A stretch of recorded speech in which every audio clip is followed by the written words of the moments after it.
নিয়ে হইচই আমেরিকায়। সম্প্রতি এই ফাইল প্রকাশ্যে এসেছে। প্রকাশিত হয়েছে একাধিক নথি ও ছবি। সেই ফাইলে একাধিকবার উঠে এসেছে ডোনাল্ড ট্রাম্পের নাম। সেই সব ছবিতে তার সঙ্গে জেফ্রি এপস্টিনকে দেখা যাচ্ছে একাধিকবার। এমনই একটি ছবি প্রকাশ করে আমেরিকার ডিপার্টমেন্ট অফ জাস্টিস। সেই ছবিতে দেখা যাচ্ছে একটি টেবিলে ছড়ানো ছিটানো এপস্টিন সংক্রান্ত ফাইল ও ছবি। এই ছবি প্রকাশ করা মাত্রই কিছু মানুষ সেখানে রাখা একাধিক ছবিতে ডোনাল্ড ট্রাম্পকে দেখতে পান।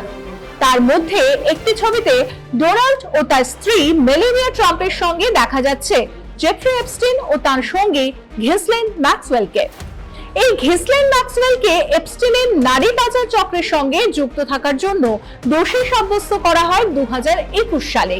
কিন্তু ছবি প্রকাশ্যে আসার কিছুক্ষণের মধ্যেই সেই ছবিটি ডিলিট করা হয়। এতেই আমেরিকা জুড়ে ওঠে একাধিক প্রশ্ন।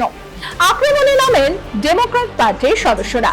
তারা অভিযোগ করতে থাকেন ডোনাল্ড ট্রাম্পকে বাঁচানোর জন্যই কি ছবি ডিলিট করেছে ডিপার্টমেন্ট অফ জাস্টিস। তবে এর উত্তরে ডিপার্টমেন্ট অফ জাস্টিস জানায়, ছবিগুলিতে অজান্তেই কোনো ভিকটিমের পরিচয় প্রকাশ হয়ে পড়ছে কিনা তা নিশ্চিত করতেই ফটোটি ডিলিট করা হয়েছিল। কিন্তু সেখানে কোনো নির্যাতিতার পরিচয় প্রকাশ হচ্ছে না।